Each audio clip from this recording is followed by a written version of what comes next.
Commander Taejin stood on the bridge of his ship, watching the colony below through the main window. New Eden was beautiful. Green forests covered the valleys.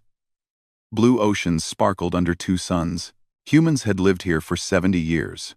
They had built cities, farms, and schools. Children had been born here who had never seen Earth. This was their home. Now they had to leave it all behind. "Commander, the last transport is loading now," said his officer. "We can leave in 2 hours." Taejin nodded slowly. His jaw was tight. He had fought in wars to protect these colonies.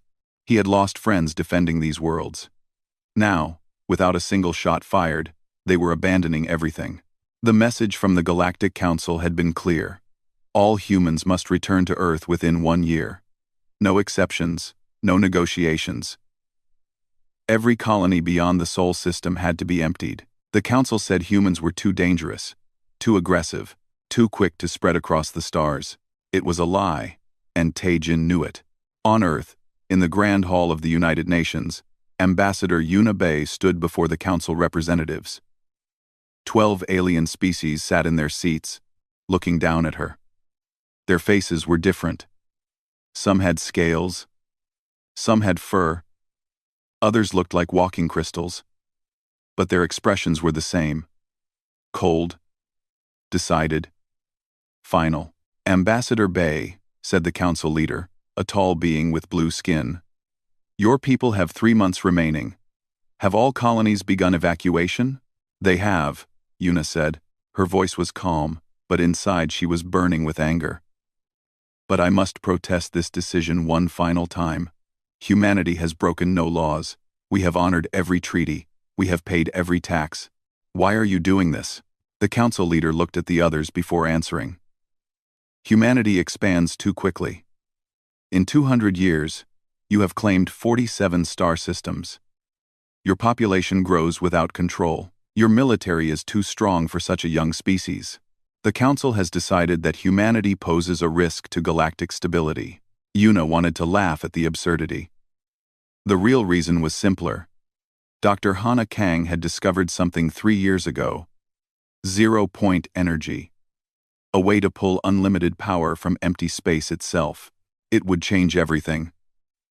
Faster ships, stronger weapons. Independence from the Council's energy monopoly. The Council had found out. Now they were afraid. "Very well," Yuna said quietly. "Humanity will comply with your order. We will leave peacefully. But I want you to remember this moment. I want you to remember that we warned you. You are making a grave mistake."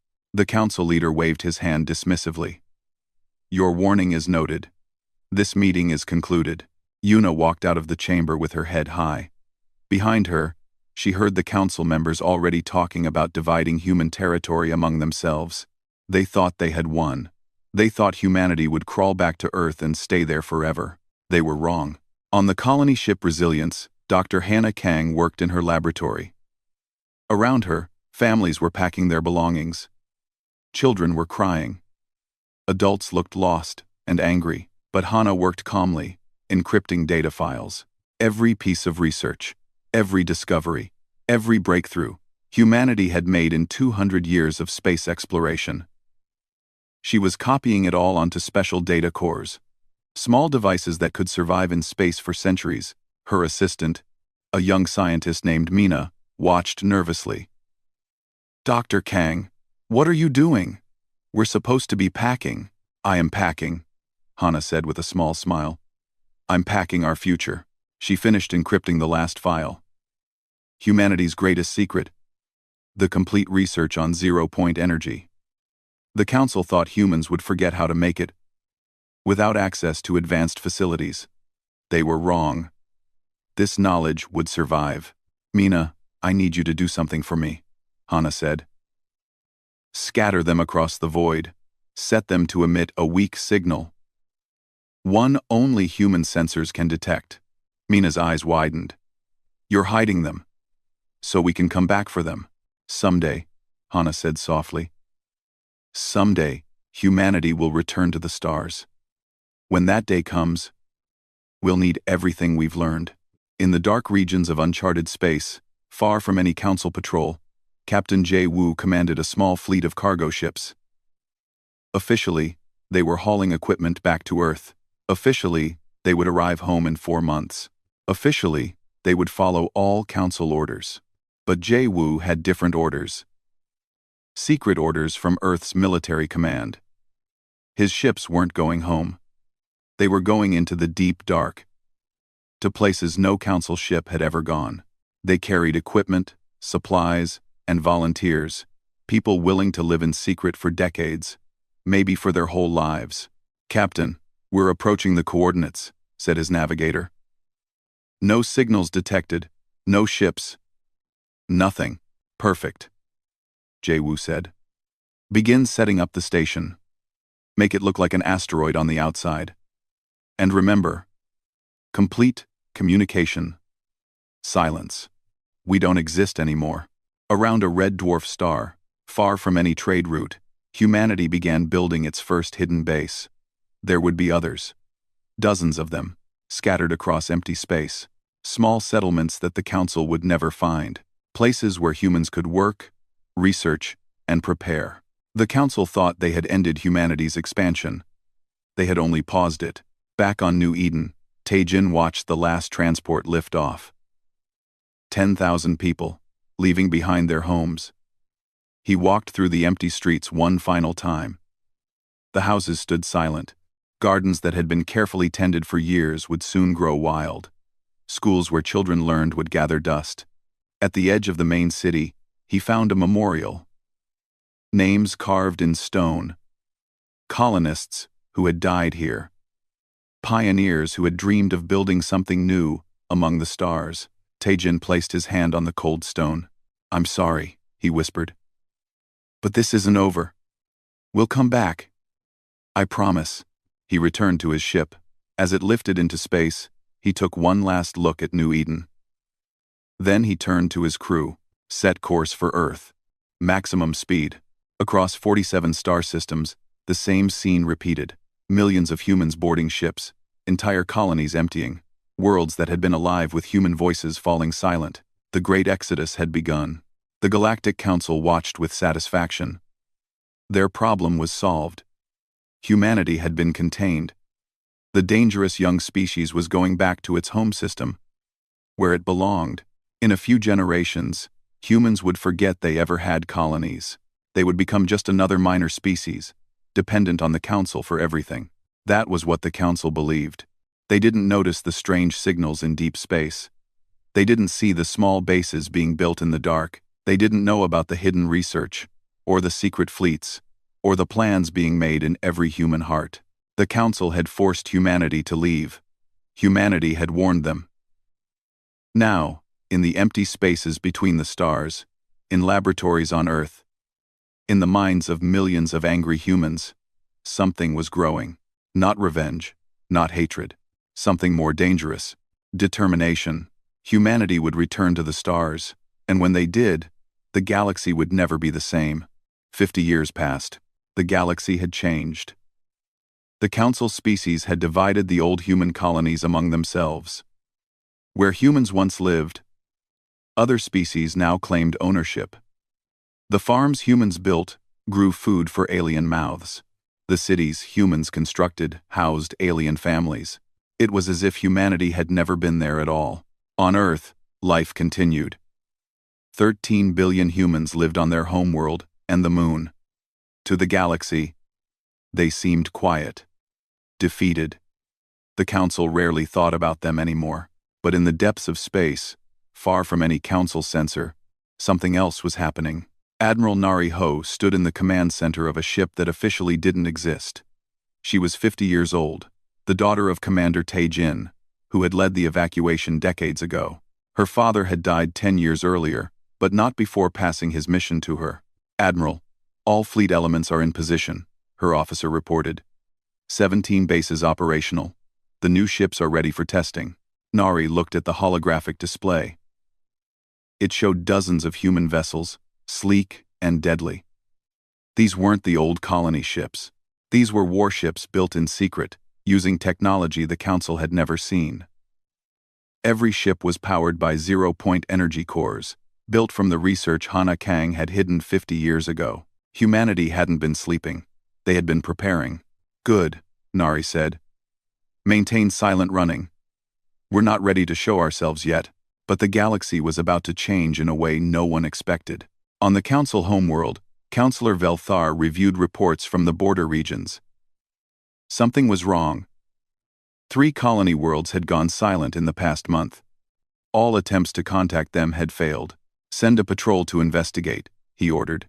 It's probably just equipment failure. 2 days later, the patrol arrived at the first silent world. What they found made them wish they had never come. The planet was dead. Not destroyed. Consumed. The oceans were gone. The atmosphere was thin and poisonous. The cities were empty shells. Every living thing had vanished. The only thing left was a strange organic growth covering the surface, pulsing slowly like something breathing. Council leader, the patrol captain sent in his report, his voice shaking. This wasn't a natural disaster. Something ate this world. Every plant, every animal, every person, all gone. Within hours, the council was in emergency session. Within days, they had a name for the new threat. The Devourers. An alien species from beyond the galaxy, moving through space like a swarm of locusts. They didn't conquer worlds. They consumed them completely and moved on to the next. Councillor Velthar stood before the military commanders. We need to stop them at the border. Send the fleet. The council fleet was massive, thousands of ships, built over centuries. They had kept peace in the galaxy for generations. They were the strongest military force known to exist. They met the Devourers at the Fourth World. The battle lasted 6 hours. When it was over, 60% of the Council fleet was destroyed. The Devourers had barely slowed down. Panic spread across Council space. Refugees fled from the border worlds. Entire populations packed onto ships, desperate to escape. The Devourers kept coming, consuming world after world. Velthar sat in his office, staring at the tactical display. 10 worlds gone, 20 million dead, and his fleet was broken. He made a decision he never thought he would make. Open a channel to Earth, he said quietly. On Earth, the message arrived at the United Nations headquarters. It was brief and formal. The Galactic Council requests military assistance from humanity against hostile invaders. Please respond immediately. Please respond immediately. The room was silent as the message played. Then someone started laughing. Within seconds, the whole room was laughing, not from joy, but from the bitter irony of it all. Admiral Nari Ho received the message on her secret ship. She didn't laugh. She knew what the Devourers were. Her scout ships had been watching them for weeks, gathering data. They were dangerous. Very dangerous. And they were heading toward the core worlds of the galaxy. Eventually, they would reach Earth. She sent a reply. Just a few words. You forced us to leave. We warned you then. We warn you now. Do not let them reach the core worlds. Velthar read the reply and felt his blood run cold. That was all? Just a warning? No offer of help? He sent another message, trying to sound diplomatic. The Council acknowledges past mistakes. We are willing to discuss the return of colony rights. But we need immediate assistance. The Devourers are destroying everything. Surely humanity doesn't want to see the galaxy fall? He waited for 3 days. The reply, when it came, was even shorter than before. No. One word. That was all. No explanation. No negotiation. Just a flat refusal. Velthar felt rage building inside him. How dare they? The galaxy was dying, and humanity was holding grudges? He sent another message, this time demanding that humanity provide any military technology or research that might help fight the Devourers. He called it reparations for past human aggression. This time, the reply came within an hour. Admiral Nariho's face appeared on the screen. She looked tired, but her eyes were hard as steel. Counselor, she said calmly. 50 years ago, You forced my people from their homes. You took everything we built. You told us we were too dangerous to live among you. Now you want our help? Now you want our technology? You have some nerve. This isn't about the past, Velthar said desperately. This is about survival. If the Devourers win, everyone dies. Humans too. We know, Nari said. We've been watching them. We've studied them. We know exactly what they are and what they want. And yes, eventually they'll come for Earth. That's why we'll stop them. Velthar felt a surge of hope. Then you'll help? No, Nari said. We'll stop them. Not for you. For us. The Council can handle its own defense. You have thousands of ships, don't you? Surely you don't need help from a species too dangerous to be your neighbors. The screen went dark. Velthar sat in shock. Then he realized something. Humanity had been watching the Devourers. They had been studying them. That meant they had ships out there, moving through space without being detected, ships the Council couldn't see. What else had humanity been doing for 50 years? On her command ship, Nari reviewed the data her scouts had collected. The Devourers were a hive mind. Millions of organisms working as one. They consumed biological matter and used it to create more of themselves. They were fast, adaptable, and nearly unstoppable. But they weren't invincible. Nari had found their weakness. They couldn't survive in areas with intense zero-point energy distortions. The very technology that had made the Council fear humanity was the key to defeating the Devourers. Engineer Sung Dae appeared on her communication screen. He was humanity's best weapons designer, working from a hidden base. Admiral, the prototype is ready, he said. We can test it whenever you give the order. Not yet, Nari said. Let the Council feel the pressure a little longer. Let them understand what it's like to be helpless. 3 more worlds fell. The Council fleet retreated again and again. Billions of refugees crowded into the core worlds. The government was on the edge of collapse. Velthar sent one final message to Earth. This one was different. No demands. No pride. Just desperation. Please, he said simply. We were wrong. We admit it. We apologize for everything. But billions of innocent people are dying. Children are dying. If you have any compassion, any mercy, please help us. Name your price. Anything. On Earth. Old Yunabe watched the message. She was 95 years old now. Retired from diplomacy. But she had lived through the Exodus. She remembered the pain of leaving her home on New Eden. She sent a message to Admiral Nari Ho. The Council is broken.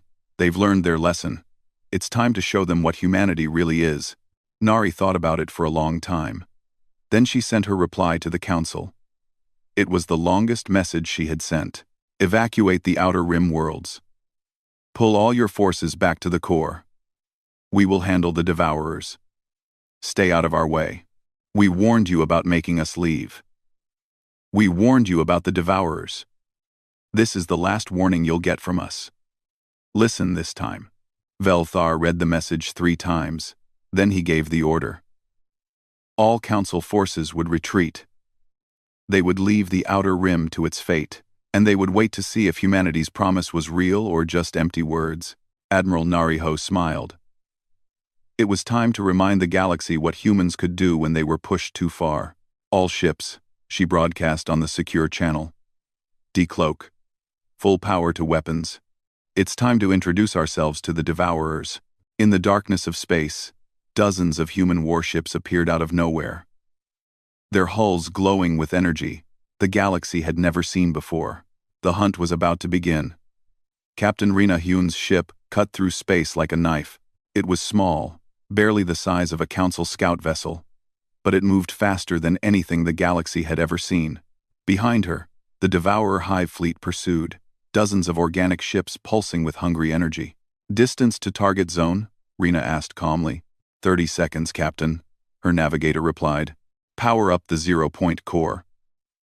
Maximum output. The ship began to hum. Energy built up in its core, warping space itself around the vessel. The devourers closed in, their weapons charging. They thought they had caught easy prey. They were wrong. Fire, Rena said. The space around her ship exploded with light. Not regular weapons fire. Something else. Reality itself seemed to crack.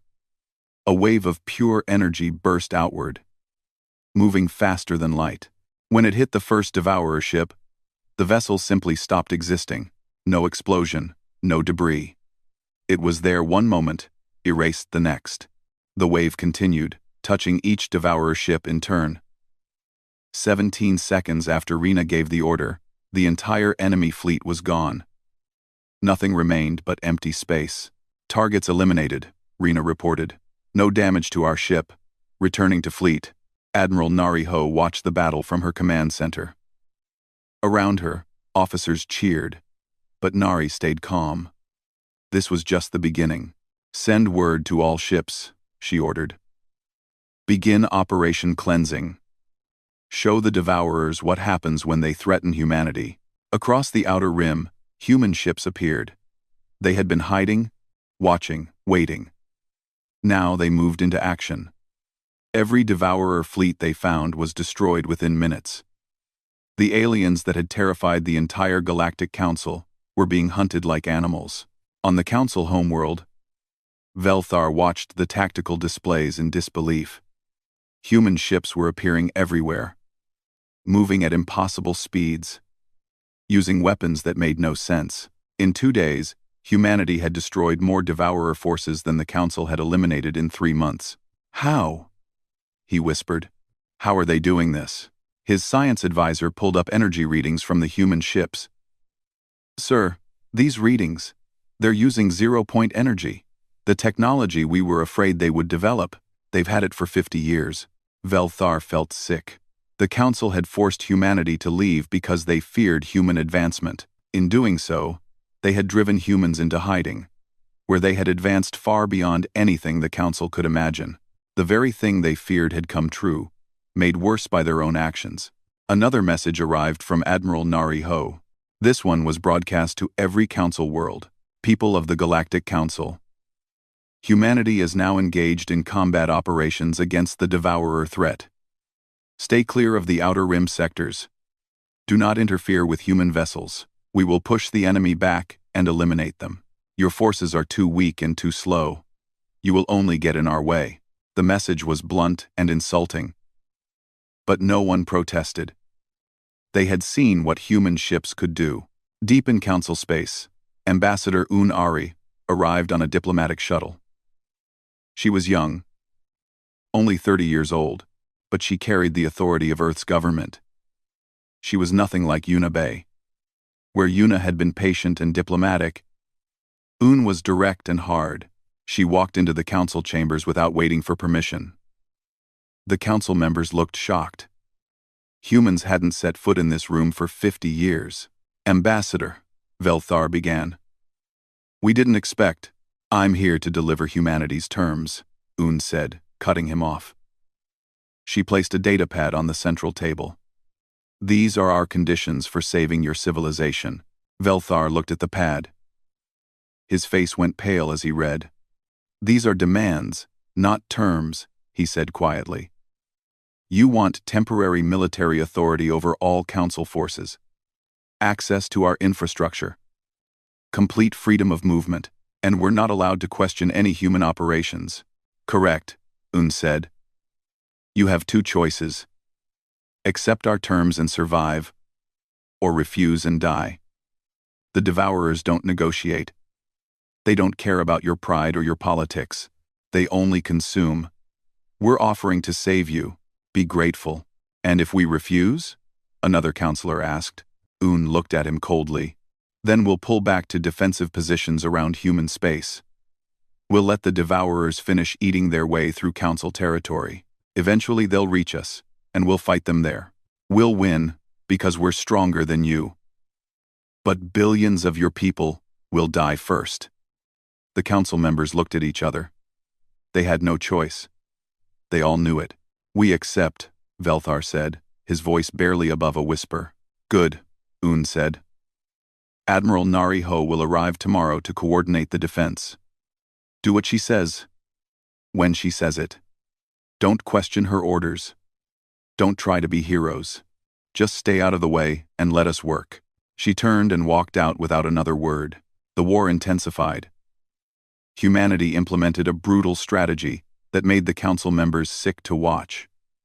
Any system the Devourers entered was destroyed. Human ships would arrive, evacuate any survivors, then collapse the system's star. Planets, moons, stations, everything was sacrificed to deny the enemy resources. Dr. Mina Sung, now the head of human weapons research, explained it in a briefing. The Devourers need biomass to grow. If we deny them food, they weaken. Yes, we're destroying worlds. But those worlds were already lost. At least this way, the enemy gains nothing.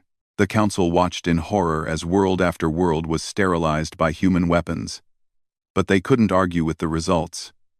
The Devourer advance was slowing. Without new biomass to consume, the Hive couldn't create new ships. Commander Tae Sora, granddaughter of the first Tae Jin, led ground operations on contested worlds. She and her Marines would land on planets the Devourers were attacking, fight through the organic horrors, and evacuate civilians to safety. It was brutal work. Her soldiers fought creatures that didn't feel pain or fear, that reformed even after being blown apart. On one world, her team rescued 50,000 council citizens. As they loaded onto the transport ships, one alien grabbed her arm. "Thank you," the alien said, tears in his eyes. "Thank you for saving us. I remember when my government forced your people to leave. I thought it was right. I thought you were dangerous. I'm sorry. I'm so sorry." Tae Sora looked at him for a long moment. Then she said, "We are dangerous. Your government was right about that. But being dangerous isn't the same as being evil. Remember that next time." Back on Earth, Dr. Hana Kang was dying. She was 105 years old, confined to a bed in a medical facility. But her mind was still sharp. Scientists came to her constantly, asking questions about the zero-point technology she had pioneered so long ago.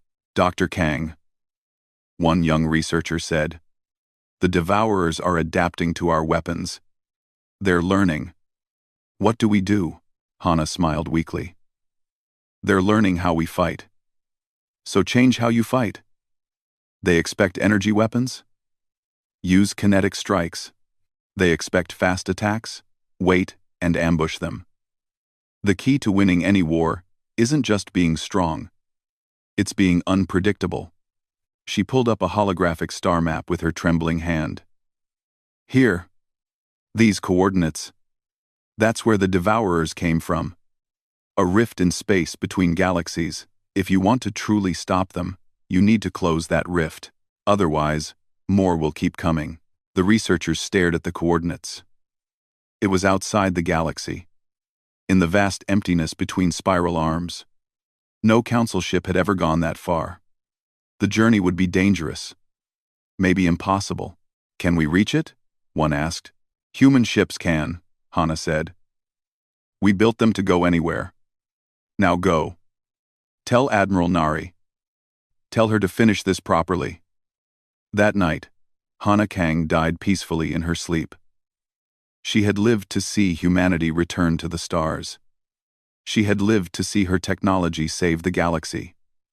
It was enough. Admiral Nari Ho received the news of Hana's death and the information about the rift at the same time. She stood alone in her quarters, looking at the star map. The rift was marked in red, pulsing like a wound in space. "You want us to go there?" she whispered to the empty room. "Into the dark between galaxies?" But she knew the answer. If humanity didn't close that rift, the Devourers would keep coming. The war would never end. Someone had to do it. She called her senior officers to a meeting. "I need volunteers," she said, "for a mission outside the galaxy. It's dangerous. We might not come back. But if we succeed, we end this war permanently." Every single officer volunteered. Nari looked at them and felt pride swell in her chest. This was humanity. Brave, stubborn, unwilling to quit even when facing impossible odds. "Prepare the fleet," she ordered. "We're going hunting." The council learned of humanity's plan and panicked. Velthar sent an urgent message. "Admiral, you can't leave now. We still need protection." "What if more devourers come?" Nari's reply was simple. "Then you'll have to learn to fight them yourselves. We're going to end this threat at its source. When we come back, it will be over." "And if you don't come back?" Velthar asked. The screen went dark. He had no answer. In space, 100 human warships gathered. The finest vessels humanity had built, powered by technology that defied physics itself. They were about to attempt something no species had ever done: leave the galaxy and hunt an enemy in the darkness beyond. Admiral Nari Ho stood on her bridge, looking at the stars one last time. "All ships, this is Nari Ho. Today we go where no one has gone before. We hunt an enemy that the galaxy fears. We do this not because the Council asked us to. We do this because it needs to be done, because we're human, and humans don't run from fights." Signal when ready. One by one, the ships reported ready status. "Open the wormhole," Nari ordered.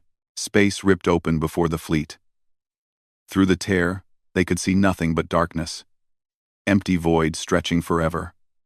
And somewhere in that darkness, the source of the devourers waited. The fleet moved forward into the unknown. Behind them, the galaxy held its breath and hoped. The darkness between galaxies was absolute. No stars, no light, nothing but empty void stretching in every direction. The human fleet moved through this emptiness like ghosts, their ships the only source of light in the infinite black. Admiral Nari Ho watched the sensors carefully. "Anything?" "Negative, Admiral," the sensor officer replied. "No contacts. No energy signatures. It's completely dead out here." They had been traveling for 3 days. Behind them, the galaxy they knew was just a distant smudge of light. Ahead was nothing. Some of the crew were getting nervous. Space was meant to have stars, planets, something to navigate by. This void made them feel small and lost. "Keep searching," Nari ordered. The devourers came from somewhere.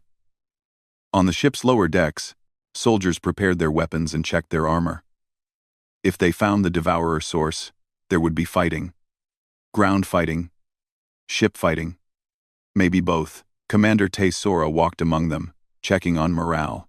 "Commander," one young soldier asked, "what if we don't find anything? What if we just float out here forever?" "We have enough supplies for 6 months," Tesora said calmly. "And if we don't find the enemy, we go home." "But we will find them. The devourers didn't appear from nothing. They have a home, and we're going to destroy it." Back on the bridge, the sensors suddenly started screaming. Energy signatures, thousands of them, all around the fleet. "Contact," the officer shouted. "Multiple contacts. They're everywhere." Devourer ships materialized from the darkness. Not dozens, not hundreds, thousands upon thousands of organic vessels, surrounding the human fleet in a massive sphere. They had been waiting, hidden somehow from human sensors. "Battle stations," Nari ordered. "All ships, defensive formation. Prepare to engage." The devourers attacked as one massive wave. Their weapons fired bioplasma that could eat through metal, acid projectiles that dissolved armor, living mines that attached to ships and burrowed inside. The human fleet fought back with everything they had. Zero-point weapons tore through enemy ships. Kinetic cannons fired metal slugs at a fraction of light speed. Missiles streaked through the darkness, each one carrying enough explosive power to crack a small moon. Ships on both sides died. Human vessels were tough, but there were so many enemies. One ship took too many hits and exploded. Then another. The fleet was being overwhelmed. "We can't win this," an officer said desperately. "There are too many." Nari clenched her fists. She refused to accept that. "Engineering. Can we create a larger, zero-point distortion? Something big enough to affect all the enemy ships at once?" "Maybe," the chief engineer replied, "but it would drain every ship's power core. We'd be defenseless for hours afterward." "Do it," Nari ordered. All ships, link your power cores. On my mark, release everything at once. The human ships moved closer together, forming a tight group. Energy began to build between them, creating a web of power. The Devourers sensed something was wrong and intensified their attack, but the human defensive fire kept them back just long enough. Now! Nari shouted. Space itself seemed to scream. A massive wave of zero-point energy exploded outward from the human fleet, expanding in all directions at impossible speed. When it hit the Devourer ships, they simply ceased to exist, not destroyed, erased. The energy unraveled the very matter they were made of, returning it to the quantum foam from which everything came. In 10 seconds, 10,000 enemy ships vanished. The darkness was empty again, except for the human fleet, floating powerless. Damage report, Nari asked quietly. All ships are intact, came the reply. But our power cores are empty. It will take 6 hours to recharge enough to move. 6 hours. They were sitting targets. If more Devourers came, they would die helpless. The crew waited in tense silence, watching the sensors for any sign of movement, but no more enemies appeared. The darkness remained empty. After 8 hours, power returned to the ships. The fleet moved forward, more cautiously now. They had survived, but barely, and they still hadn't found the source. Then, finally, the sensors detected something. Not ships, something bigger, much bigger. Admiral, you need to see this, the sensor officer said, his voice shaking. On the main screen, an image appeared. At first, it looked like a planet. Then they realized it was moving, living. The thing was massive, bigger than most moons, a vast organic mass floating in the void. And it was covered with millions of smaller structures, birth pods, creation chambers, weapons platforms. That's where they come from, Nari whispered. That's the Devourer hive mother. The thing sensed them. Parts of it began to glow. Thousands of new ships started forming, growing from its surface like fruit on a tree. We can't let it finish creating those ships, Nari said. All vessels, target that thing. Hit it with everything. The fleet opened fire. Every weapon, every missile, every ounce of destructive power humanity had brought into the void was unleashed on the hive mother. The creature screamed not with sound, but with psychic energy that every human felt in their minds. It was pain, rage, and hunger all mixed together. The hive mother fought back. It spawned attack creatures, launched bioweapons, and tried to grab human ships with massive tentacles that stretched for kilometers. 3 more human ships were destroyed in the battle, but humanity didn't stop. They kept firing, kept fighting, even as their friends died around them. They had come too far to quit now. Target its core, Nari shouted.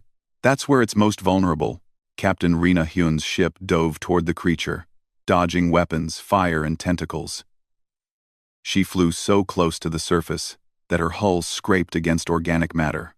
Then she found it a massive opening in the creature's center, glowing with energy. I'm going in, she reported. Rina, no, Nari shouted. It's too dangerous. But Rina was already inside, flying through tunnels of living flesh. Her ship's weapons fired continuously, burning everything around her. She went deeper and deeper until she reached the heart, a massive organ pulsing with evil energy. Goodbye, Admiral, Rina said calmly. It's been an honor. She set her ship to overload its zero-point core and ejected in an escape pod. Her ship continued forward, crashing into the creature's heart. Then it exploded. The blast was unlike anything the fleet had ever seen. The entire hive mother lit up from inside as energy tore through every part of it. The creature's scream filled every human mind one last time and then went silent. The massive body began to break apart, pieces of it drifting away into the void. Within an hour, nothing remained but debris. The fleet searched the area and found Rina's escape pod. She was alive, shaken, but unharmed.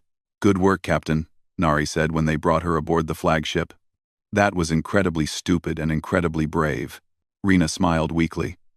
Just following the human tradition, Admiral, but their mission wasn't over. The rift was still there. The tier in space where the Devourers had entered the galaxy. Nari could see it now, a wound in reality itself. Pulsing with wrong energy. How do we close it? She asked her science team. We reverse the zero-point field, they explained. Instead of releasing energy, we pull it in. Collapse space around the rift until it seals. But it will take every ship working together. And there's a risk. What risk? The collapse might pull some of our ships in too. We might lose people. Nari looked at her fleet. 93 ships left from the 100 they started with. 7 lost. 200,000 people who would never see home again. Do it, she ordered. We didn't come this far to leave the door open. The fleet formed a circle around the rift. Every ship linked its power core to the others. Then, together, they began to pull. Space folded, twisted, compressed. The rift started to shrink. Something came through at the last second. Another Devourer ship, trying to escape into the galaxy. It fought against the pull, but it wasn't strong enough. The rift collapsed on top of it, crushing it to nothing. When it was over, the rift was gone, sealed. The Devourers had no way to send more forces into the galaxy, but 2 more human ships had been pulled in during the collapse, lost in whatever dimensional space existed beyond the rift. Nari felt each loss like a knife to her heart. Set course for home, she said quietly. We're done here. The journey back took 4 days. When the fleet finally emerged into normal space, they found a council fleet waiting for them. Velthar's face appeared on screen. Admiral Nari Ho, he said. Did you succeed? Yes, Nari replied. The Hive Mother is destroyed. The rift is sealed. No more Devourers will come. But we lost 9 ships, and 250,000 people doing it. Velthar was quiet for a moment. Then he said, the galaxy owes humanity a debt that can never be repaid. No, Nari said. You owe us an apology that can never be fully accepted. But it's a start. Now move your ships. We're going home. The council fleet parted, allowing the battered human vessels to pass. As they flew by, something unexpected happened. The council ships powered down their weapons and turned on their lights in a traditional salute. A sign of the highest respect. For the first time in galactic history, the council bowed to another species. Admiral Nari Ho watched from her bridge, her face showing no emotion. But inside, she felt something. Not pride. Not satisfaction. Just exhaustion and loss for the friends who would never see this moment. Earth was still weeks away. The fleet limped home, carrying their dead and their victory. Behind them, the galaxy began to change. Word spread of what humanity had done. The species too dangerous to live among others had saved everyone. The young race forced into exile had defeated a threat that terrified ancient civilizations. Humanity's return to the stars was no longer a question of if, it was a question of how the galaxy would accommodate them. Because one thing was clear to everyone now, humanity wasn't going to ask for permission anymore. 6 months after the fleet returned from the darkness, the galaxy was a different place. Admiral Nari Ho stood at the window of her quarters on the orbital station above Earth. She could see her home planet below, blue and beautiful. She had been born there, had left it as a child when her father took her to the secret bases, and had returned as a war hero. But she didn't feel like a hero. She felt tired. The war had changed her. She had seen things in the space between galaxies that still haunted her dreams. The Hive Mother wasn't the only horror out there. In the darkness, her sensors had detected other things. Vast movements in the void, energy signatures that made no sense, presences that watched them from the empty dark. She had told no one. Not yet. The galaxy wasn't ready to hear that the Devourers were just the beginning. A message appeared on her screen. Admiral, the council delegation has arrived. Ambassador Un is ready to begin negotiations. Nari took a deep breath and headed to the conference room. The negotiations had been going on for months. The Galactic Council was in ruins. Their economy had collapsed under the weight of the war. Their military was scattered and weak. Billions of refugees still needed homes. The Council's species had lost their confidence, their pride, their certainty that they ruled the galaxy. Ambassador Unari sat across from Councillor Velthar and the other Council representatives. She had a document in front of her humanity's demands. "Let's review this one more time," Yoon said. Her voice was calm but firm. "First, all technological restrictions on humanity are permanently removed. You will never again tell us what we can or cannot research." Velthar nodded weakly. "Agreed. Second, humanity receives a permanent seat on the Galactic Council with full veto power. We will have equal say in all galactic decisions." "Agreed." Third, all former human colonies are returned to human control immediately. You will also pay reparations for 50 years of lost development, resources, and opportunity. Velthar looked pained. "The amount you're asking is enormous. It will bankrupt some of our worlds." "Then those worlds should have thought about that before they stole human property," Yoon said coldly. "We built those colonies with our own hands. You took them. Now you pay for them." Another counselor spoke up. "Ambassador, we understand we were wrong. But these terms are harsh. You're basically demanding control of the galaxy." "No," Yoon said. "We're demanding that you never do to another species what you did to us. These terms ensure humanity has the power to protect itself. If that makes you uncomfortable, good. Maybe next time you'll think twice before forcing someone to leave their homes." Velthar looked at Admiral Nari Ho, who stood silently against the wall. "Admiral, surely you can convince your government to be more reasonable. We are grateful for what humanity did, but we have pride too." Nari stepped forward. "Pride?" She placed a small device on the table and activated it. A holographic display appeared, showing footage from the battle in extragalactic space. The council members watched in horror as creatures beyond imagination filled the screen. Things worse than the Devourers. Entities that existed in dimensions humans could barely understand. And in the background, vast dark shapes moving through the void, things so large they made planets look like pebbles. "This is what's out there," Nari said quietly.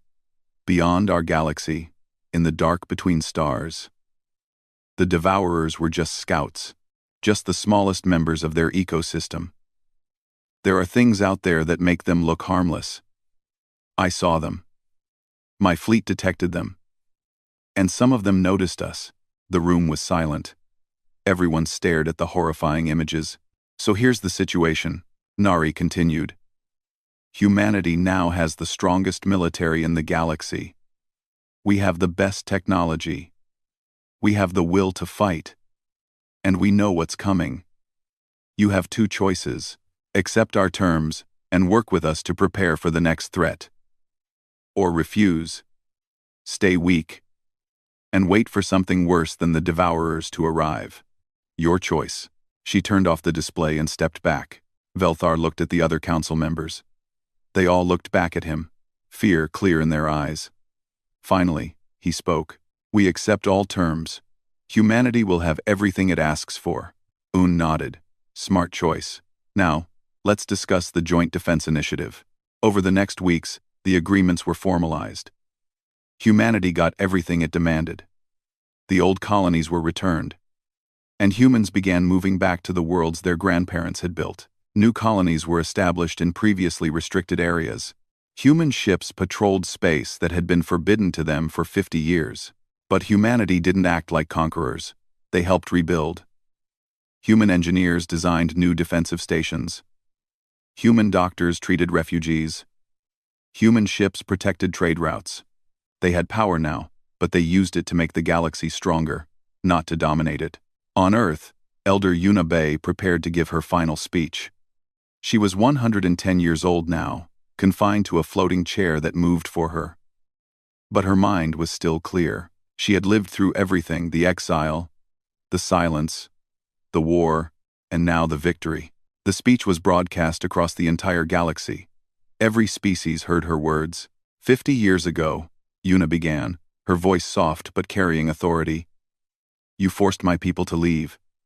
You said we were too dangerous, too aggressive, too ambitious. You were afraid of what we might become, and in your fear, you made us into exactly what you were afraid of. We became strong because we had to. We became warriors because you gave us no choice. We never wanted to rule the galaxy. We never wanted to be conquerors or saviors. We wanted to be equals, partners, friends. But you wouldn't allow that. She paused, letting her words sink in. Now you have no choice but to accept us. We saved you. We proved our strength. We earned our place among you. But I want every species listening to remember something. The next time you meet a young civilization, a species just starting to explore the stars, remember what happened with humanity. Don't let fear make you cruel. Don't let pride make you foolish, because young species grow up, and when they do, they remember how you treated them. Humanity remembers. We will always remember. But we choose not to seek revenge. We choose to build a better galaxy. I hope you will too. The speech ended. Una died peacefully 3 days later, surrounded by her family.